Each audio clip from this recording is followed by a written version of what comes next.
Om Jnanatimirandasya Jnananjana Chakshurunmilitam Jena Tasmai Shri Gurave Namaha Namah Vishnu Padaya Krishna Prestaya Bhutale Srimate Bhakti Vedanta Swamini Namine Namaste Saraswate Deve Gauravani Pracharine Nirvishesa Shunyavadi Pashyatya Desitarini Namo Mahavadanyaya Krishna Prema Pradayate Krishnaya Krishna Chaitanya Namane Gauratuse Namaha Jai Shri Krishna Chaitanya Prabhu Nityananda Shri Advaita Gadadhar Srivasadi Gaur Bhakta Vrinda Hare Krishna Krishna Krishna Hare Hare Hare Rama Rama Rama Hare Hare Hare Krishna. So we welcome everyone for today's discussion on Srimad Bhagavad Gita, the manual of life. So we are discussing from chapter 2, contents of Gita summarized, and verse number 13. So yesterday we discussed from verse number 13, one of the most important and fundamental verse of Bhagavad Gita. Dehino asmin yatha dehe kaumaram yovanam jara tatha dehantara praptir dhirastatra muhyati.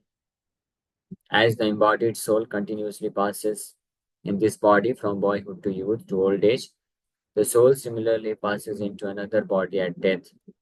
A sober person is not bewildered by such a change. So, the signs of transmigration of soul from one body to another body has been explained in this particular verse. And the soul is transmigrating from one body to another body every moment. Every moment, the soul is transmigrating. Means as the time passes, the soul actually receives a new body. Every moment we are changing our body. And medical science also says every 7 years we completely change our body. So there is nothing wonderful when at the time of death the soul goes to another body. It's very logical, simple concept. So there is no question of not believing in reincarnation. Reincarnation is a fact and it's very logical, reasonable. Because in this body, Lord Krishna is giving such a nice, reasonable argument that Kaumaram Yovanam Jara, just as from boyhood to youth and to old, the soul is transmigrating, isn't it? Soul, the same person, you, the same soul, self, is there when you were a child. Now you are a young, and so you are a young boy, young girl. So the same soul, yourself, is there within the body. And when you will become old, the same soul, yourself, will remain in that body. The body has changed, but the soul, the identity of the person is same. That means the soul has transmigrated from one body to another body. It's very simple.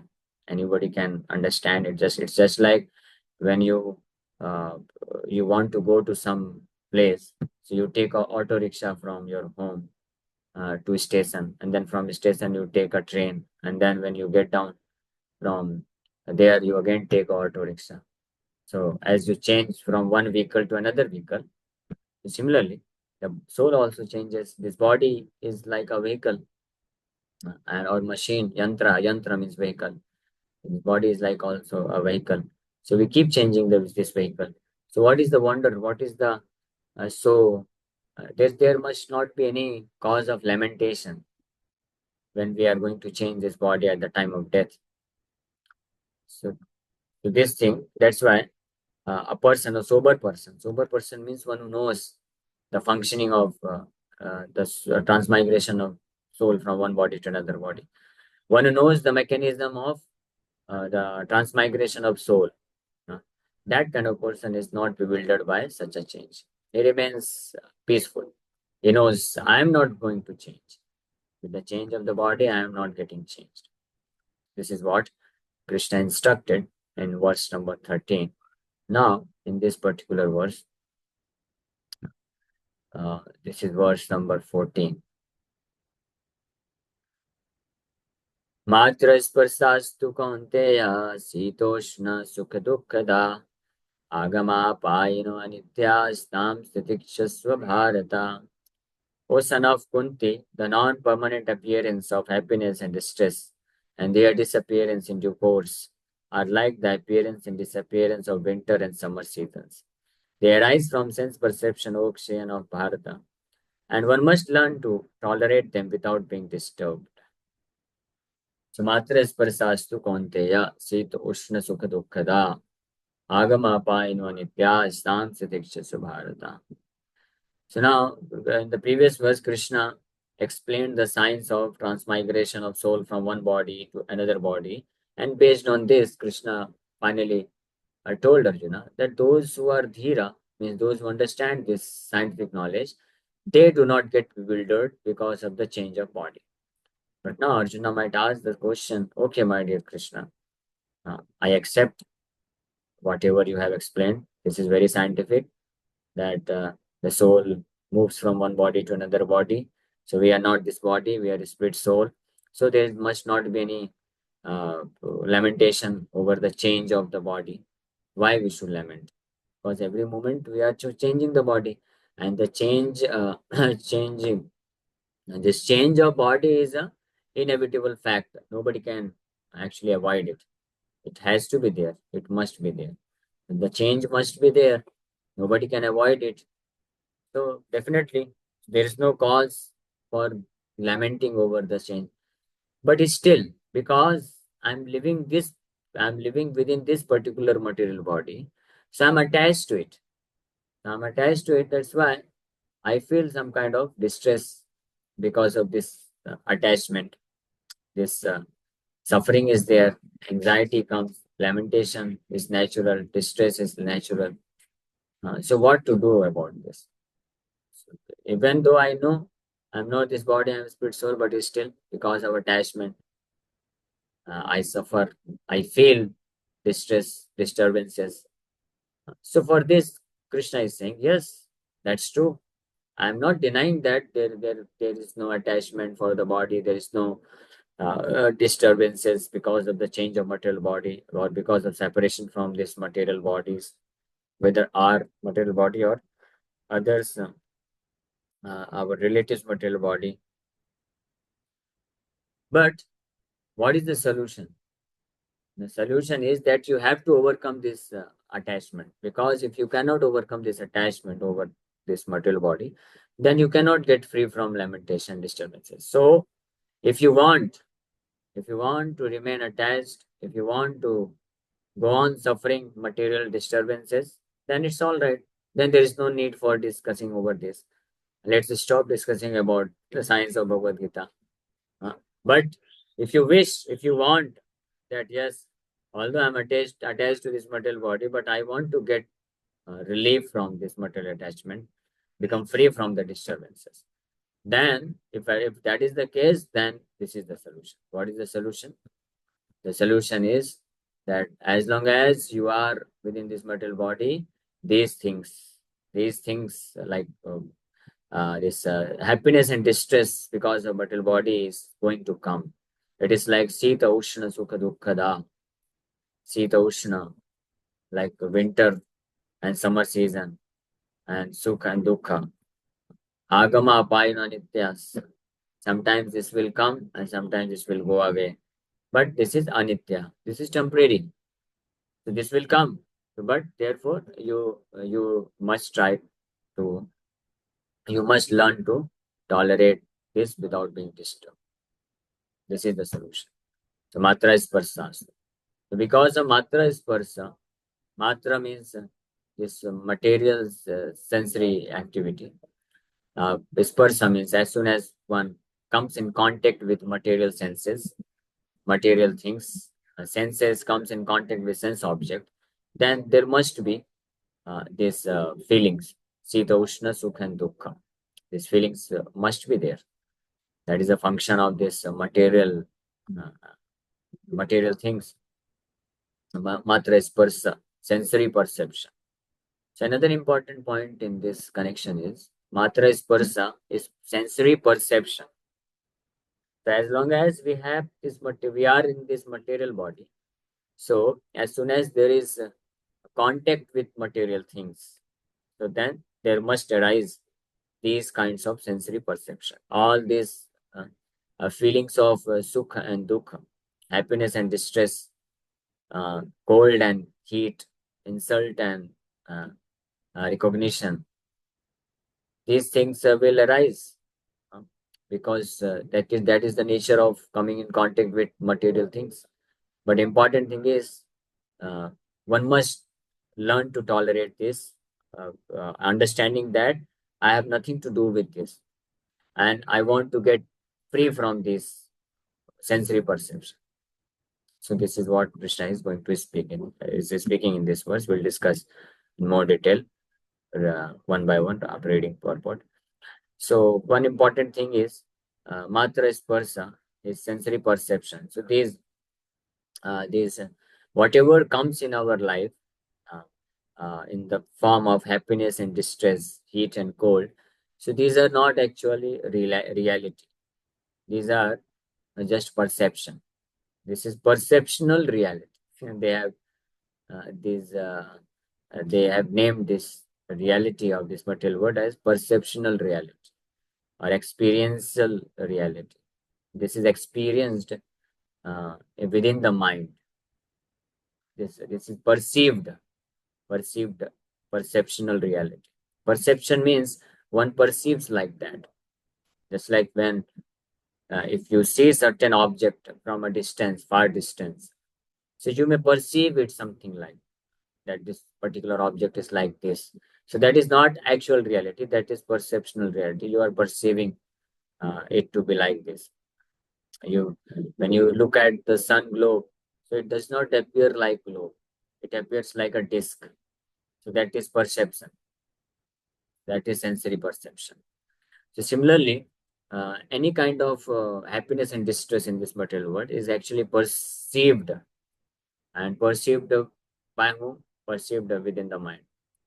So that's where the question arises. If anyone who has a little intelligence, if anyone who understands the science of soul, even little bit, she can ask this question. He should ask this question. What is that? That the experience of happiness and distress, is it real or is it false? Who actually experiences the happiness or distress? Is the body experiences happiness or distress, or the soul experiences? So this is question for you. You tell. What do you think? When we suffer, when we experience some kind of distress or pain or some kind of pleasure, so who actually is experiencing the pain or pleasure? Does our body experiences the pains and pleasure, or the soul experiences the pains and pleasure? Yes. Can any one of you tell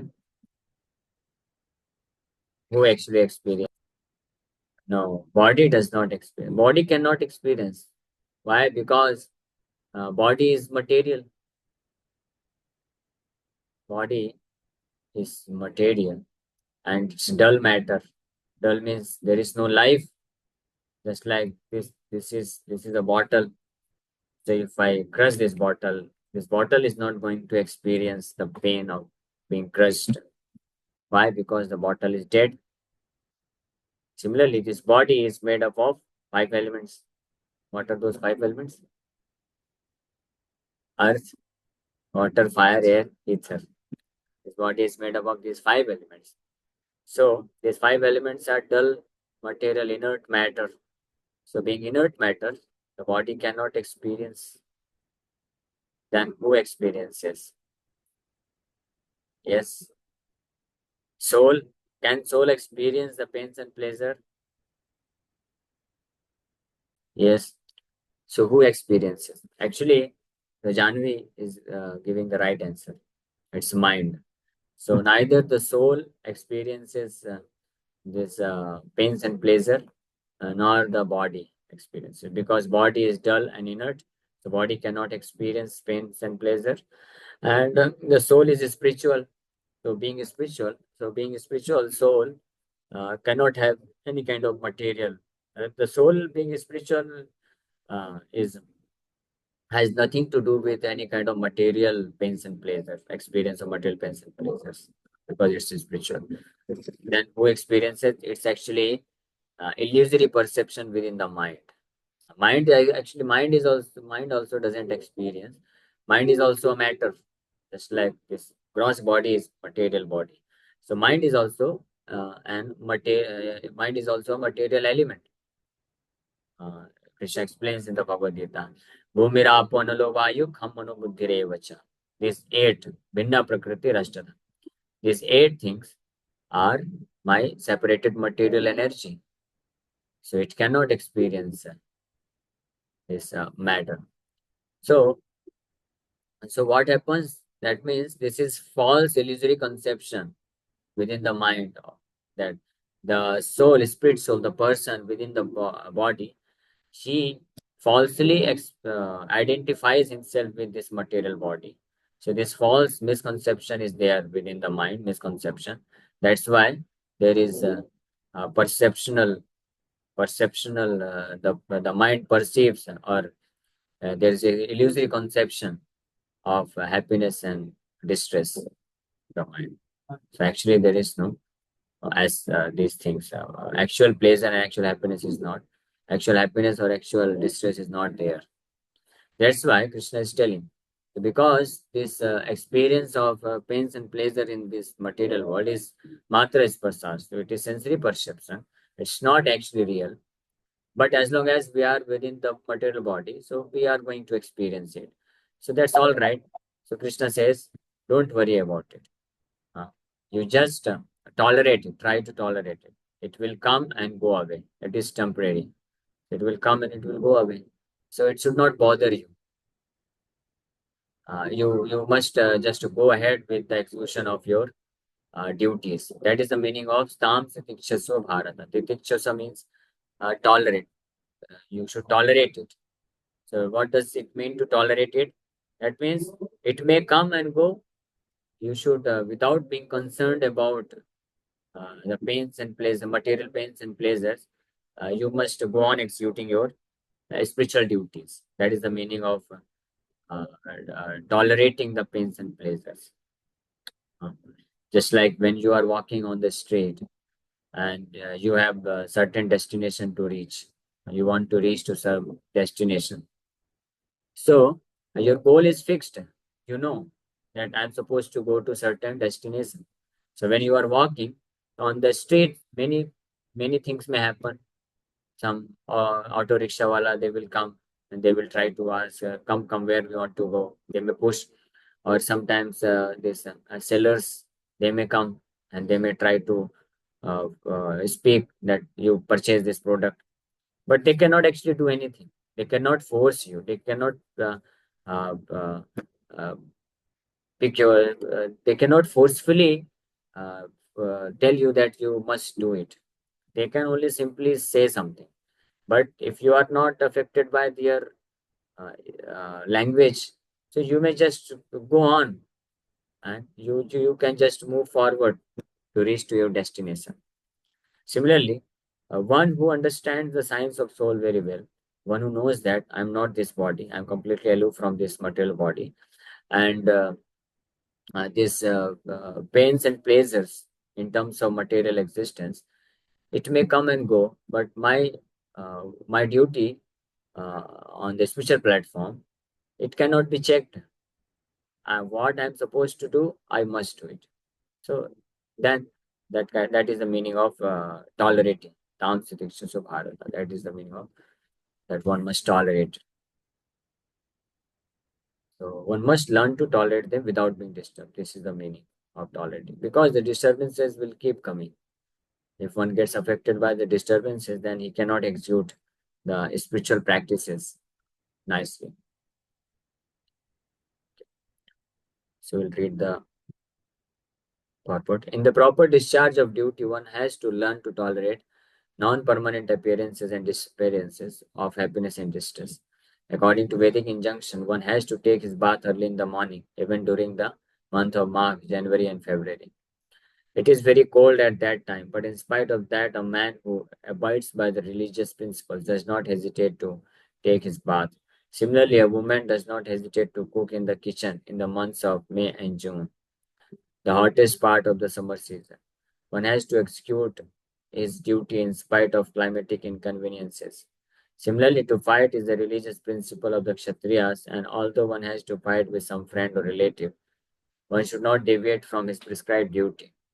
One has to follow the prescribed rules and regulations of religious principles in order to rise up to the platform of knowledge. Because by knowledge and devotion only can one liberate himself from the clutches of Maya illusion. So, uh, in the proper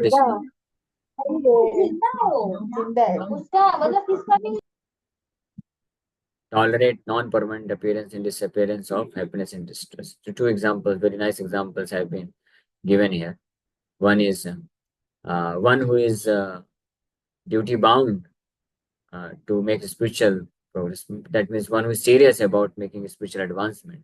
Then he abides by the religious principle. And one of the important religious principle is that one must get up early in the morning and take bath. So those who are serious, so even though there is so much cold in January and February, still they take bath. And that means they learn to tolerate. That means although the feelings of distress is there, but still they understand that this is temporary and this has nothing to do with my spiritual practices. So my spiritual practices cannot be stopped simply because there is too much cold in the month of January and February. Similarly, another example is a woman. Uh, she does not hesitate to cook even in the months of May and June when there is so much hot is there. So she knows that there's so much hot and in the kitchen it is still hotter, but still she is always prepared to cook because that is her duty. So if one understands what I am supposed to do, that is known as dharma. If one is fully convinced and one fully understands at particular moment what is my dharma, then based on that, in spite of changeable external situations, one goes on executing his dharma, his duty properly, because that is the way of making advancement in spiritual life. If one gives up the performance of his dharma or his spiritual duties because of some external material changes or material disturbances, which is an perception sense, which arises because of sensory perception, then that kind of person cannot advance, cannot make advancement. So the two different names of address given to Arjuna are also significant. To address him as Kaunteya signifies his great blood relations from his mother's side, and to address him as Bharata signifies his greatness from his father's side. From both sides, he is supposed to have a great heritage. A great heritage brings responsibility in the matter of proper discharge of duties. Therefore, he cannot avoid fighting. So, specifically, Arjuna is being addressed here as Kaunteya, the son of Kunti. And at the end of this verse comes pictures of Bharata. Bharata means or descendant of Bharat. In considering these two names, so Arjuna belonged to a very uh, a royal Kshatriya family from his mother's side also and from his father's side also. That's why such a great uh, royal dynasty in which Arjuna has appeared, he belongs to. So he's not at all, he's not supposed to avoid fighting simply on the basis of some kind of material disturbances, which anyway keeps coming and going. Agama apaino anityas. It comes and goes away. Similarly, we living entities, in the previous verse, Krishna has already established this fact that we are also of superior spiritual nature. We belong to a spiritual domain. We are a spirit soul. We are not this material body. So we actually belong to the Supreme Lord. We are part and parcel of the Supreme Lord. So that's why it does not befit a person who knows that he is not this body, spirit, soul.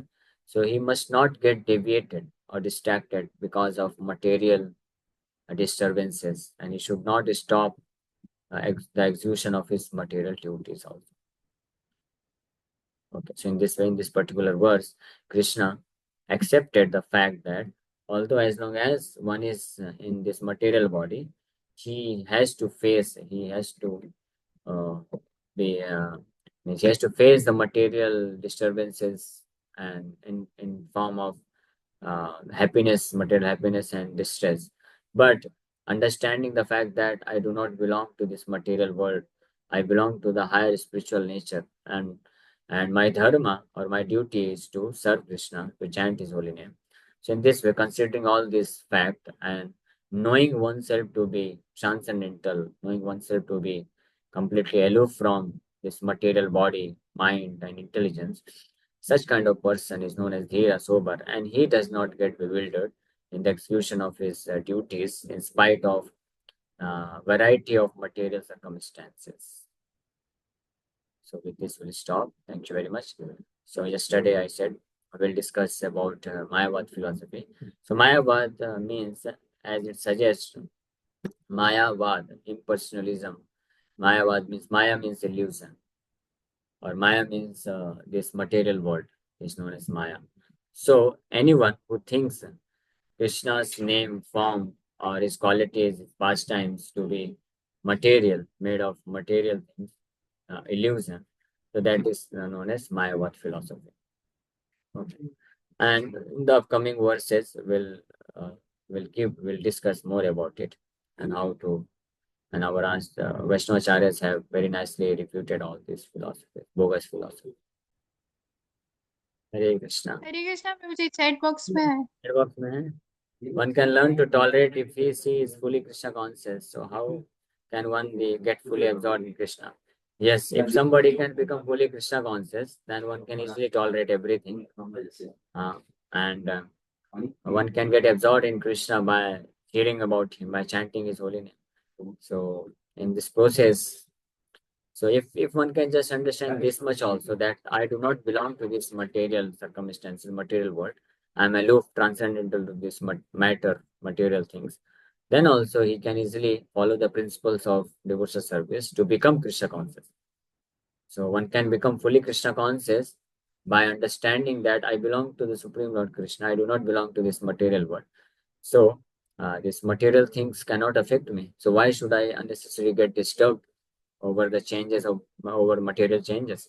So let me execute my business. My real business is to remain to execute my spiritual duties. In this way, one can become Krishna conscious, and then as soon as one becomes conscious of the spiritual reality, which is true reality about Krishna, then he can become free from this material disturbances. Okay. Any other question?